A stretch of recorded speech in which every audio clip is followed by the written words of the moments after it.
మీరు మీ అభిమాన shows and serials TV కన్నా ముందు ఈటీవీ విన్ యాప్లో చూడండి.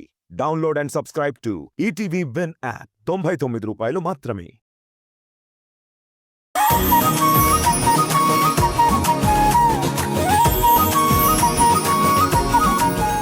ఆవేశంగా కాకుండా ఆలోచించొకసారి. రేపు వాళ్ళు చెప్పేది నిజమైతే మనకి ఎంత పరువు తక్కువ. నాకిష్టం లేదండి. అయినా మీరు చెప్తున్నారు కాబట్టి ఒక్క అవకాశం ఇద్దాం. కానీ వాళ్ళు చెప్పేది నిజమైతే మాత్రం మనల్ని ఎవరు మోసం చెయ్యాలని చూశారో వాళ్ళని మాత్రం వదిలిపెట్టొద్దు. షూట్ చేసి పారేస్తాను.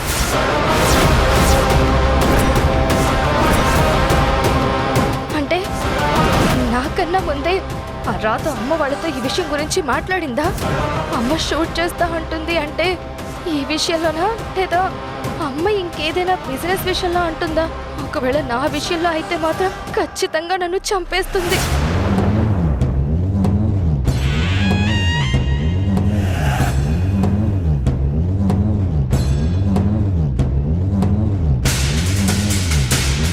ఏంటి సత్య, అమ్మ కోపంగా ఉంది? నేను చేసిన ప్లాన్ గురించా లేకపోతే బిజినెస్కి సంబంధించిందా అని ఆలోచిస్తున్నావా? అంత ఆలోచన ఎందుకు? ఉదయాన్నే ఫింగర్ ప్రింట్స్ రిపోర్ట్స్ రాగానే విషయం నీకు అర్థమవుతుంది కదా. నిన్ను కాల్చలేదనుకో బిజినెస్ మ్యాటర్ అయి ఉంటుంది, కాల్చిందనుకో ఫింగర్ ప్రింట్ విషయం అయి ఉంటుంది. రేపు నిన్ను కాల్చి పడేశాక నన్ను తిట్టుకోవద్దు సత్య, ఎందుకంటే ఇందులో నా తప్పేమీ లేదు. కావాలంటే నువ్వు ఇప్పుడే వెళ్ళిపోవచ్చు. డెసిషన్ ఇంకా నీ చేతుల్లోనే ఉంది. తర్వాత జరిగే పరిణామాలకు నాకు సంబంధం లేదు.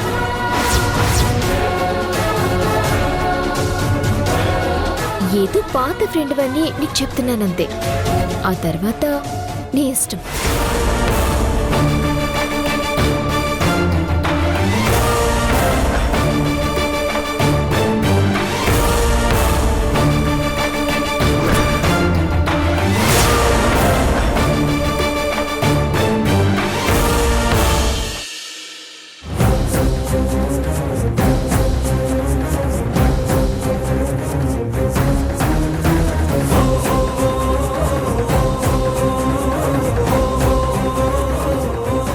మనోహర్, అన్ని కరెక్ట్ సమయానికి మనం అనుకున్నట్టు జరుగుతాయి కదా? ఈసారి ఏ విధంగానూ మిస్సే అవ్వదు. అన్ని పర్ఫెక్ట్ గా ప్లాన్ చేశాను. ఈసారి మిస్ అయ్యే ఛాన్సే లేదు. వీళ్ళు మాట్లాడుకుంటున్న తీరు, వీళ్ళ మాటల్లో కాన్ఫిడెంట్ చూస్తూ ఉంటే ఖచ్చితంగా నా ఫింగర్ ప్రింట్ గురించి అయ్యి ఉంటుంది. ఈ రోజు నీ పని అయిపోయింది సత్య. దీని నుండి ఎలా తప్పించుకోవాలో అర్థం కావడం లేదే. ఇదిగో మాటల్లోనే ఫోన్ వచ్చింది. ఈ పాటికి బయలుదేరిపోయి ఉంటారులే. హలో, సుబ్బారావు గారు వచ్చేస్తున్నారా? రండి రండి, మీకోసం ఎదురు చూస్తున్నాం.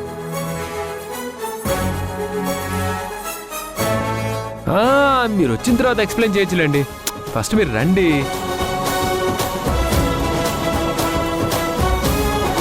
రాదా 1 అవర్లో అతను వచ్చేస్తున్నారంట. అతను రాగానే మేడంని సార్ని పిలిచి మొత్తం బయట పెట్టేద్దాం.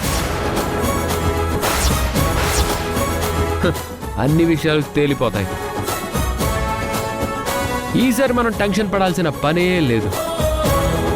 అదే కనుక జరిగితే మనకి అంతకంటే ఏం కావాలి మనోహర్?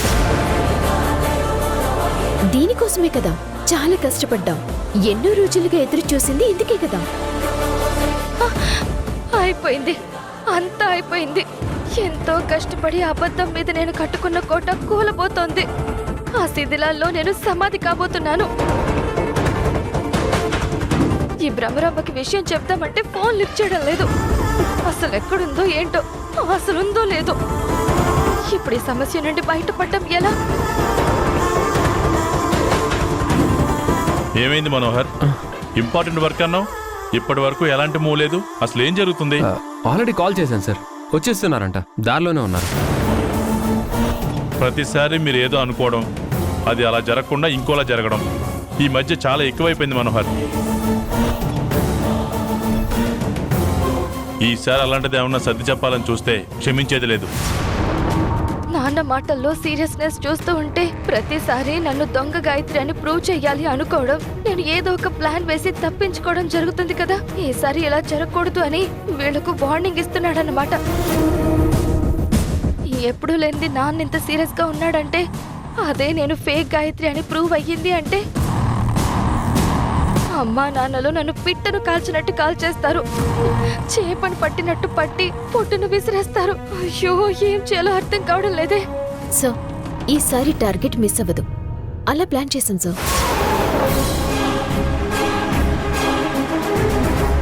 ఒక్క నిమిషం. హలో.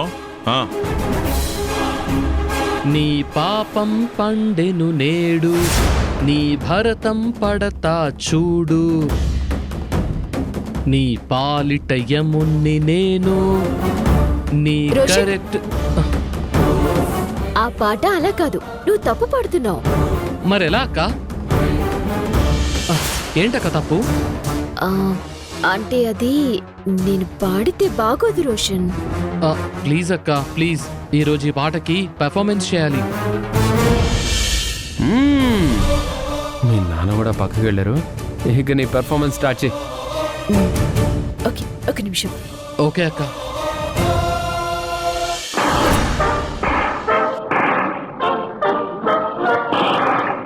నీ పాపం పండెను నేడు, నీ భరతం పడతా చూడు, నీ పాలిట యముని నేను, నీ కరెక్ట్ మొగుళ్ళి నేను.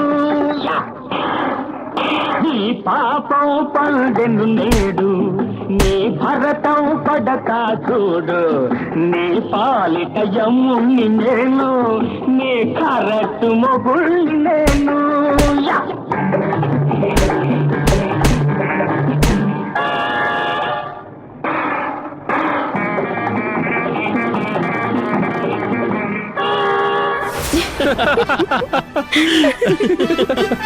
సూపర్ రాదా, సూపర్ సూపర్.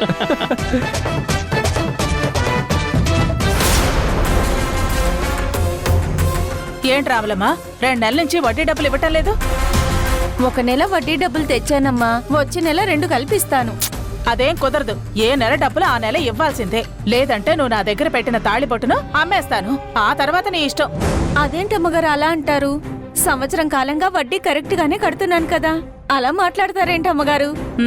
డబ్బులు అడిగేటప్పుడేమో అమ్మగారు అమ్మగారు అంటారు. మేము మా డబ్బులు అడిగితేనేమో ఇదిగో ఇలా లెక్కలు చెప్తూ ఉంటారు. నిజానికైతే మీరిచ్చిన అసలు కన్నా వడ్డీ ఎక్కువ తీసుకున్నారమ్మా. ఏం మాట్లాడుతున్నావు రాములమ్మా? అలాంటప్పుడు ఎందుకు తీసుకున్నావు? బుద్ధి తక్కువయమ్మా. మాటకి మాట సమాధానం చెప్తున్నావా? ఈ ఇంట్లో నీకు కూడా నేను లోకం అయిపోయానా? నేనేం చేస్తానో చూడు. మాధవి,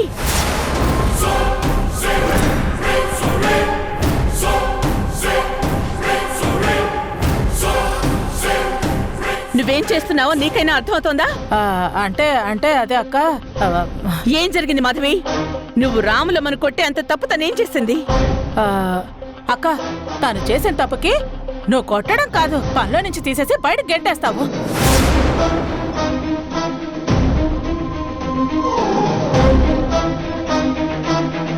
అదే అడుగుతున్నాను మాధవి, తనేం చేసింది? అక్క, మన ఇంట్లో డబ్బుని దొంగతనం చేసిందక్క. రెడ్ హ్యాండెడ్ గా దొరికిపోయిందక్క. కావాలంటే చూడక్క, తన చేతిలో డబ్బులునే.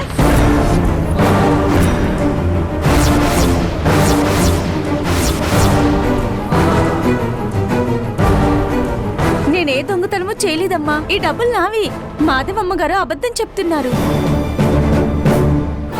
ఈ డబ్బులు మాధవమ్మ గారికి ఇవ్వడానికి తీసుకొచ్చానమ్మా, నన్ను నమ్మండమ్మా. మీ కాలు మొక్కుతాను.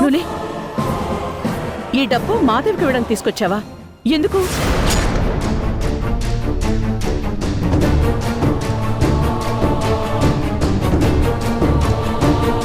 అమ్మగారు, అదేంటంటే అది ఏం జరిగిందో నిజం చెప్పు, లేదంటే పోలీసులకు పట్టిస్తాను. అయ్యో వద్దమ్మా, నేను చెప్తాను. మాధవమ్మ గారు మా దగ్గరున్న వస్తువులను తాకట్టు పెట్టుకొని మాకు వడ్డీకి డబ్బులు ఇస్తూ ఉంటారమ్మా.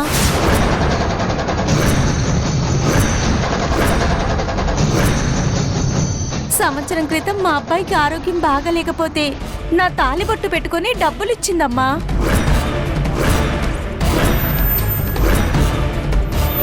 రెండు నెలలవుతున్నా వడ్డీ కట్టలేకపోయాను.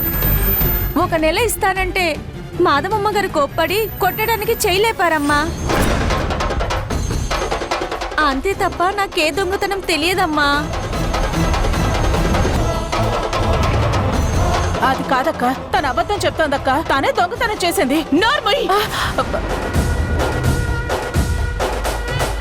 తప్పు చేసింది కాకుండా మళ్ళీ ఎదుటి వాళ్ళ మీద నిందలు వేస్తావా? 4 ఇళ్లలో కష్టపడి పనిచేసుకుని కడుపు నింపుకునే వాళ్ళకి సాయం చేయాల్సింది పోయి వాళ్ళ దగ్గర వడ్డీ తీసుకుంటావా? అసలు బుద్ధుందా నీకు? అది కూడా ఆడది పరమ పవిత్రంగా తన ఐదత్తనంగా పూజించే తాళిబొట్టు పెట్టుకుని. అసలు నీకేం తక్కువైందని తనకి వడ్డీకి డబ్బులు ఇస్తున్నావు? నిన్ను సొంత చెల్లెల్లా చూసుకుంటున్నాను కదా. పైగా చేసింది తప్పు, మోసం. అది బయటపడేసరికి ఎదుటి వాళ్ళ మీద ఎందుకు నిందలు వేస్తున్నావు? అమ్మా వదిలేయమ్మా, అందరి ముందు పిన్నినెందుకు అనడం? తప్పు చేసినప్పుడు అయిన వాళ్ళైనా పరాయి వాళ్ళైనా చివరికి నువ్వైనా సరే నేను ఎప్పటికీ క్షమించను.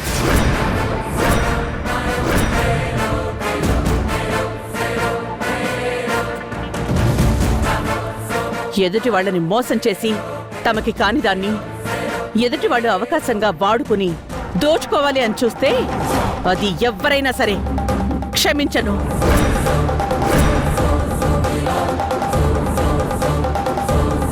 కన్నీళ్ళు అనే మాట వినిపిస్తేనే తట్టుకోలేని నేను నా వాళ్ళు ఇంతలా మోసం చేస్తుంటే ఎలా తట్టుకుంటాను?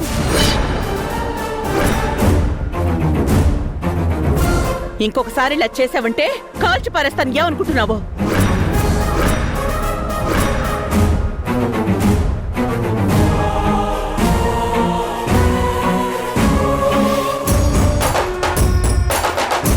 ఇప్పుడు ఉదయం 4 అవుతుంది. సో ఖచ్చితంగా నీ కల నిజమవుతుంది. కానీ వాళ్ళు చెప్పేది నిజమైతే మాత్రం మనల్ని ఎవరు మోసం చేయాలని చూశారో వాళ్ళని మాత్రం వదిలిపెట్టద్దు. షూట్ చేసి పారేస్తాను. అమ్మో, పిన్ని ఆడిన చిన్న అబద్ధాన్ని మోసంగా చూస్తుందంటే నేను నిజమైన గాయత్రిని కాదు, ఈ కుటుంబం మొత్తాన్ని మోసం చేయడానికి వచ్చాను అని తెలిస్తే నా పరిస్థితి ఏంటి? అసలే ఈ రాధ ఫింగర్ ప్రింట్స్ అంటూ నన్ను దొంగ గాయత్రిగా ప్రూవ్ చేసేలా ఉంది. ఖచ్చితంగా ఈ రోజు నేను అబద్ధపు గాయత్రినని బయటపడిపోతుంది. ఇక నా పని అంతే.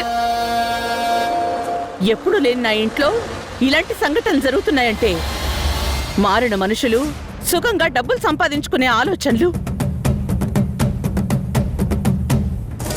చిచి, ఏ మనుషులు? ఎదుటి వాళ్ళు కష్టపడి సంపాదించిన దాన్ని ఇలా అన్యాయంగా దోచుకోవాలనుకోవడం ఎంత పెద్ద పొరపాటు. అది అర్థం చేసుకోకపోతే ఎన్ని తెలివితేటలుండి ఏం లాభం? అమ్మా, ఇండైరెక్ట్ గా నువ్వు నన్ను అంటున్నావని నాకు అర్థమైంది. కానీ నేను మోసం చేయటం లేదు. నిజంగా నేనే నీ కూతుర్ని. ఆస్తి కోసమని, అంతస్తుల కోసమని తాపత్రయపడటం లేదమ్మా. కన్న వాళ్ళ ప్రేమ కోసం ఎదురు చూస్తున్నాను. కన్న తల్లి బొడిలో సేద తీరాలని అనుకుంటున్నాను. అంతే తప్ప నేను మిమ్మల్ని మోసం చేయటం లేదు. అది అర్థమైన రోజు నన్ను అక్కడ చేర్చుకుంటావమ్మా. ఏంటి మాధవి ఇది? ఇలా ఎందుకు చేసావు? వెళ్ళి తాలిబొట్టు తీసుకొచ్చి తనకిచ్చేసాయి. అలాగే బావగారు.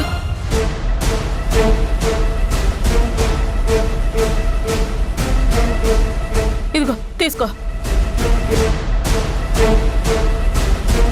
రాములమ్మ, మాధవి నీకు ఇచ్చిన డబ్బులు నువ్వు తిరిగాల్సిన అవసరం లేదు. నువ్వు ఇచ్చిన డబ్బులు కూడా నీకు తిరిగి ఇచ్చేస్తాను, సరేనా? అలాగే బాబు గారు, మీ మేలు ఎప్పటికీ మర్చిపోలేను. నువ్వు వెళ్ళు. ఇంకొకసారి ఈ ఇంట్లో ఎవరైనా ఇలాంటి పిచ్చి పిచ్చి నాటకాలు ఆడి మోసం చేద్దాం, ఎదుటి వాళ్ళకి అన్యాయం చేద్దాం అని చూస్తే ఇంట్లోంచి బయటికి గెంటేస్తాను.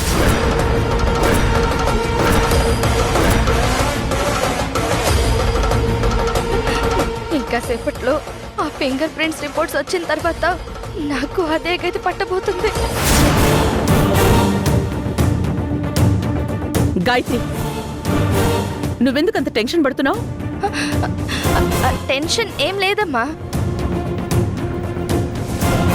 లేదు గాయత్రి, ఈ మధ్య నువ్వు కంగారుగా టెన్షన్గా ఉంటున్నావు. ఏమైనా ప్రాబ్లమా? అలాంటిదేం లేదమ్మా, నేను బాగానే ఉన్నాను. సరే, ఇబ్బంది ఏమీ లేకపోతే పర్వాలేదు. జాగ్రత్త మాధవి, ఇంకొకసారి ఇలాంటివి జరగకూడదు. సారీ అక్క, ఇంకెప్పుడు అలా చేయను.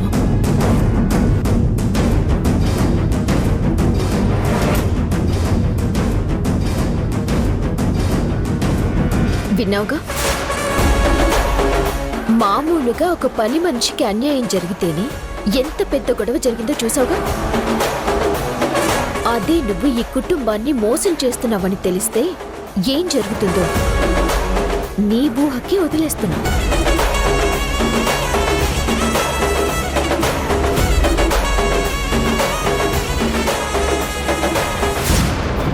అయిపోయింది. ఈ రోజుతో నా పని గోవింద. దీని నుండి ఎలా తప్పించుకోవాలో తెలియడం లేదే.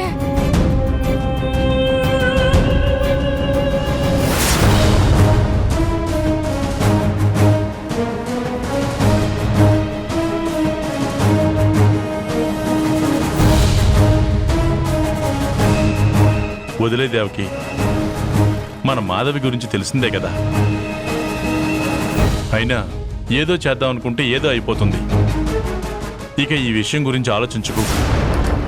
ఎలా వదిలేయమంటారండి? మాధవిని నేను ఎలా చూసుకున్నాను? తను ఇలాంటి పని చేస్తుందని అస్సలు అనుకోలేదు. ఈ ఇల్లు ఒకప్పుడు ఎవరి మధ్య ఎలాంటి పొరపచ్చాలు లేకుండా ఎంత బాగుండేది. ఇప్పుడు చూడండి, ఎవరికి వాళ్ళు నిర్ణయాలు తీసేసుకుని ఎలా ప్రవర్తిస్తున్నారు. ఇదంతా వీళ్ళకి పుట్టిన బుద్ధి కాదండి. ఎవరిని చూసి ఎవరు నేర్చుకుంటున్నారో నాకు అర్థం కావట్లేదు. లేదంటే వీళ్ళని అర్థం చేసుకోకుండా నేనే ఇలా ప్రవర్తిస్తున్నానా? నాకు అర్థమవుతుంది దేవకి, నీ మనసులో ఆవేదన. ఎవరిని చూసి ఎవరు నేర్చుకుంటున్నారని నీ నోటి నుంచి వచ్చిందంటే ఖచ్చితంగా రాధ గురించే అని నేను అర్థం చేసుకోగలను. అవునండి, నేను నిజమే అనుకున్నాను. ఒకప్పుడు రాధ ఎలా ఉండేది, ఎంత మంచిగా నడుచుకునేది, ఎంతలా మనకి సపోర్ట్గా ఉండేది. అలాంటిది రాధ డబ్బు కోసం మారిపోయి తన ఆత్మాభిమానం తాకట్టు పెట్టి సంబంధం లేని పిల్లల ఇంకొకరి కూతురుగా ఉండడానికి సిద్ధపడింది. అయినా మనం తనని ఏమీ చేయలేకపోతున్నాం. అత్తయ్య గారి ఆరోగ్యం కోసం ఇష్టం లేని మనిషిని తీసుకొచ్చి ఇంట్లో పెట్టుకున్నాం. అలా తీసుకొచ్చామన్న కృతజ్ఞత కూడా లేకుండా వచ్చిన రోజు నుంచి ఏదో ఒక సమస్యతో ప్రవర్తిస్తూనే ఉందండి. అలాంటి రాధకి మనం సరైన సమాధానం ఇవ్వకపోవడం వల్ల అందరూ దాన్ని అలుసుగా తీసుకుని నేను కూడా ఏం చేసినా మమ్మల్ని కూడా అలాగే వదిలేస్తారనే నమ్మకంతో ఇలా ప్రవర్తిస్తున్నారనిపిస్తోంది. మరి ఆ రాత్రి ఇంట్లోంచి పంపించేద్దామా దేవకి? వద్దండి, ఇన్ని రోజులు భరించాక ఇంకా కొన్ని రోజుల కోసం ఆ రాధని బయటికి పంపించేసి మనం మాట నిలబెట్టుకోలేకపోయాం అనే నింద వద్దండి. సరే దేవకి, నువ్వు మాత్రం కోపం తెచ్చుకుని అందరి మీద అరవకు. కొంచెం శాంతంగా ఉండు. చూసావా, నీకు తెలియకుండానే నువ్వు మన గాయత్రి మీద కూడా అరిచేశావు. ఆ విషయం అలా జరిగిపోయిందండి. ఇంకోసారి అలా జరగదు. కానీ 2 రోజుల నుంచి మన గాయత్రి ప్రవర్తనలో తెలియని చేంజ్ కనిపిస్తోందండి. ఎందుకో అనవసరంగా మనసులో ఏదో టెన్షన్ పడుతోంది. అది ఏంటి అని ఎన్నిసార్లు అడిగినా చెప్పడం లేదు. అది ఏమై ఉంటుందో అర్థం కావడం లేదండి. నిజంగా మన గాయత్రి అంతలా టెన్షన్ పడుతూ ఉంటే మనకి చెప్పకుండా ఎందుకుంటుంది దేవకి? నువ్వు అనవసరంగా ఎక్కువ ఆలోచిస్తున్నావు. నువ్వు ఎక్కువగా మన గాయత్రి గురించి ఆలోచించడం వల్ల నీకు అలా అనిపిస్తూ ఉండొచ్చు. లేదండి, నేను బాగా అబ్జర్వ్ చేస్తున్నాను. తన మనసులో ఏదో అలజడుంది. నువ్వు ఇంతలా చెప్తున్నావు అంటే దాన్ని కొట్టిపడేయలేము. మెల్లగా అడిగి తెలుసుకుందాం. అసలు తను ఎందుకు టెన్షన్ పడుతుందో చూద్దాం.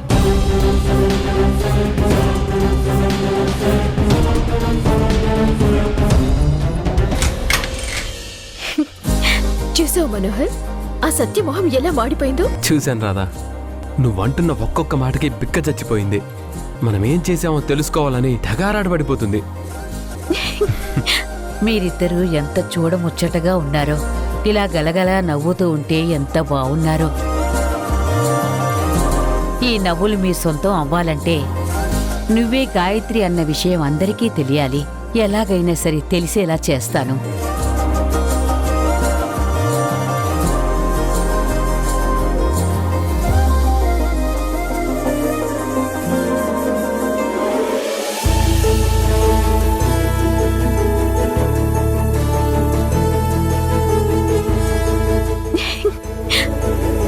మనోహర్, నానమ్మ తన చేతిని కదిలించింది.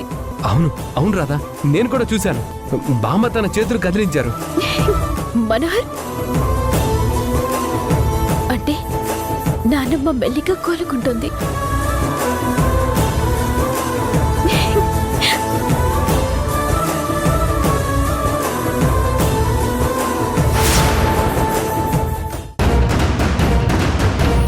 సో రిపోర్ట్స్ వచ్చేసాయి.